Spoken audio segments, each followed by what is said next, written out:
Assalamualaikum warahmatullahi wabarakatuh. Baiklah, kita bersama lagi dalam tajuk ataupun dalam mata pelajaran Sains Tahun 4 bersama Cikgu Salbia. Okey. Jadi untuk kali ini, Cikgu akan teruskan dengan tajuk yang seterusnya bagi Sains Tahun 4. Okey. Bagi tema yang telah Cikgu jelaskan pada sesi pelajaran yang lepas, iaitu berkenaan dengan inquiry science di bawah tajuk kemahiran saintifik. Di bawah tajuk ini terdapat satu, iaitu kemahiran proses sains atau singkatannya KPS. Baiklah, Cikgu akan buat ulangan sedikit untuk kita mengingati semula apa yang telah kita pelajari. Apakah antara kemahiran proses sains yang telah kamu pelajari? Masih ingat? Ya, bagus. Inilah yang pertama. Memerhati. Mengelas. Mengukur menggunakan nombor. Membuat inference. Meramal. Berkomunikasi. Yang seterusnya, menggunakan perhubungan ruang dan masa. Jadi untuk tajuk tahun 4, kita akan ulang ataupun kita akan mula mempelajari KPS bermula dengan menggunakan perhubungan ruang dan masa. Okey, jadi untuk sesi kali ini, Cikgu akan buat penerangan berkenaan dengan KPS yang ketujuh. Tapi kita akan teruskan lagi apakah antara kemahiran proses sains yang lain lagi. Yang ke-8, mentafsir data, mendefinisi secara operasi, mengawal pemboleh ubah, membuat hipotesis dan juga mengeksperimen. Untuk kemahiran proses yang seterusnya 8, 9, 10 dan 11 serta 12, kita akan belajar pada sesi yang lain. Okey, baiklah. Boleh Cikgu teruskan? Bagus. Jadi, kamu boleh bersedia dengan buku teks masing-masing. Sila lihat buku teks masing-masing pada halaman 6. Ada? Bagus. Okay, Cikgu teruskan. KPS yang dimaksudkan adalah membuat perhubungan ruang dan masa. Apa yang kamu faham berkenaan dengan ruang? Ruang. Apa itu ruang? Ruang adalah sesuatu perkara yang berlaku. Dan masa adalah tempoh. Jadi kita nak mengaitkan perkara yang berlaku dengan tempoh sesuatu masa. Sekiranya masa tidak bergerak, ada tak berlaku apa-apa? Contoh, cikgu ada mesin menghentikan masa. Rasa-rasa awak, bergerak tak jarum jam? Boleh tak kita berjalan? Kereta bergerak tak? Tentunya tidak kan? Bererti sekiranya berlaku perubahan masa, maka akan berlaku sesuatu disebabkan oleh perubahan masa tersebut. Itulah yang dikatakan sebagai perhubungan ruang dan masa. Okey, cikgu teruskan lagi untuk membuat supaya murid-murid dapat memahami apa yang dimaksudkan dengan KPS ini. Jangan pening-pening ya, senang je ni. Bendanya kemungkinan murid-murid dah tahu. Cumanya tidak tahu untuk mengaitkan dengan KPS yang kita pelajari ini. Baiklah, kita tengok yang seterusnya. Ini yang dimaksudkan dengan menggunakan perhubungan ruang dan masa, iaitu memperihalkan perubahan. Cikgu gunakan perkataan huruf besar. Perubahan, maksudnya ada perubahan. Sesuatu kejadian atau fenomena.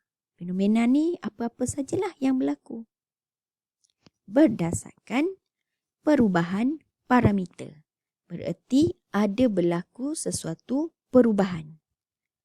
Seperti parameter yang dimasukkan adalah perkaranya apa? Dari segi lokasi. Tahu lokasi? Lokasi adalah kedudukan.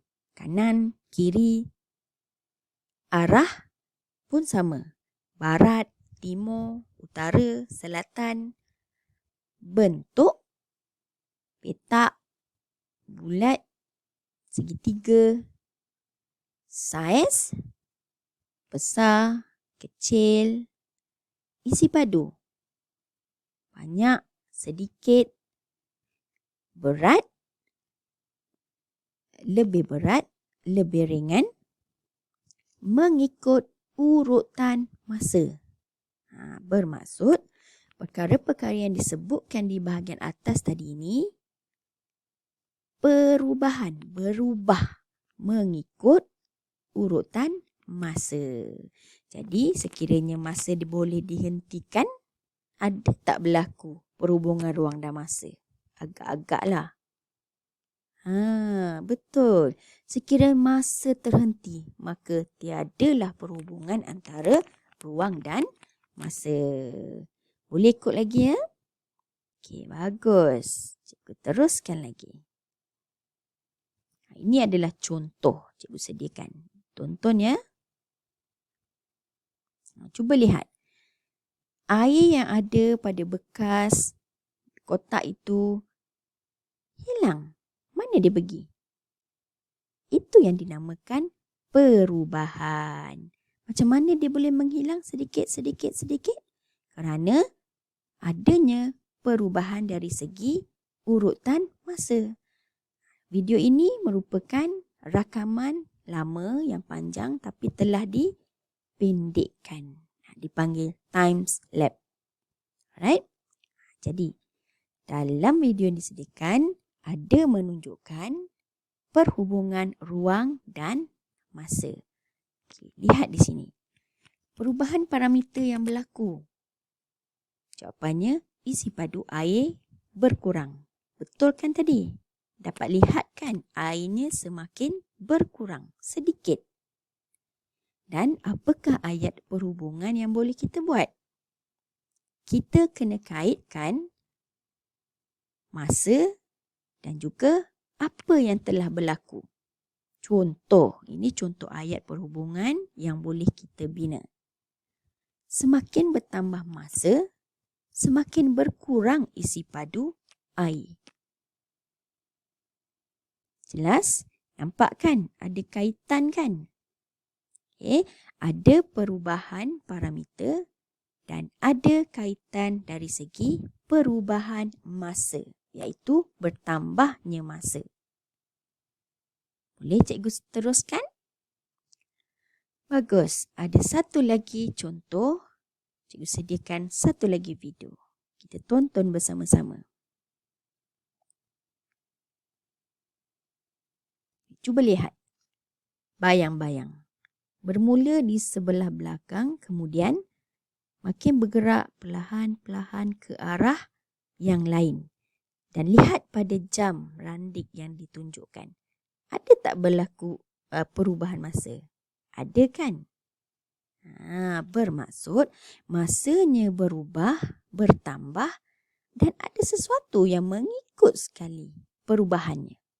Dari segi arah bayang-bayang. Jika tadi dia berada di sebelah sini, tetapi pada pukul 1.20 arah bayang-bayang telah berubah ke arah sini. Ini yang dinamakan perubahan parameter dari segi kedudukan. Nampak? Okey, bagus. Jadi bagaimana kita hendak membina ayat perhubungan ruang dan masa? Okey, kita lihat contoh yang cikgu sediakan. Perubahan parameter yang berlaku. Jawapannya, kedudukan arah bayang-bayang berubah. Maka, ayat perhubungan yang boleh kita bina, ini seperti contohnya ya. Semakin bertambah masa, kedudukan arah bayang-bayang berubah. Jadi, ada pertambahan masa, ada perubahan parameter. Kita gabungkan menjadi ayat perhubungan ruang dan masa. Nampak tak? Okey, baiklah. Tak apa. Cikgu ada satu lagi video. Jom, cikgu nak test. Faham ke tak faham? Tengok betul-betul ya. Cuba cari apakah perubahan parameternya. Okey, ini adalah kita nak lihat time lapse yang telah dirakam dari segi pertumbuhan anak pokok. Okey, cuba lihat. Dari hari 7, 8 dan seterusnya. Apa yang berlaku kepada anak pokok? Semakin? Betul. Semakin tinggi. Itu yang dinamakan perubahan parameter. Okey. Jadi, macam mana kita nak membina ayatnya? Ini contoh. Cuba buat ayatnya. Cikgu dah sediakan. Jangan risau. Perubahan parameter ketinggian anak pokok semakin bertambah. Dan ayat perhubungannya semakin bertambah masa ketinggian pokok semakin bertambah. Nampak? Bagus. Alhamdulillah. Okay, baiklah. Jom kita buat kerja sekolah. Senang je ni. Alright. Apa yang perlu kamu buat adalah menyalin semula nota yang berkaitan dengan perhubungan ruang dan masa. Jadi, paparan ini hendaklah disalin di dalam buku nota kuning kita seperti biasa. Jadi, cikgu harap nota ini dapat disalin dengan baik supaya kita dapat membuat ulang kaji untuk mengingati dan memahami tajuk yang dipelajari. Boleh ya? Bagus. Dah habis dah. Okeylah. Cikgu harap tajuk KPS menggunakan perhubungan ruang dan masa dapat difahami dengan baik dan kita akan terus membuat ulang kaji bagi tajuk ini dari semasa ke semasa. Dengan ini, sekian sahaja untuk pelajaran pada hari ini. Dan cikgu ucapkan selamat belajar. Kita akan jumpa lagi. Assalamualaikum warahmatullahi wabarakatuh. Bye.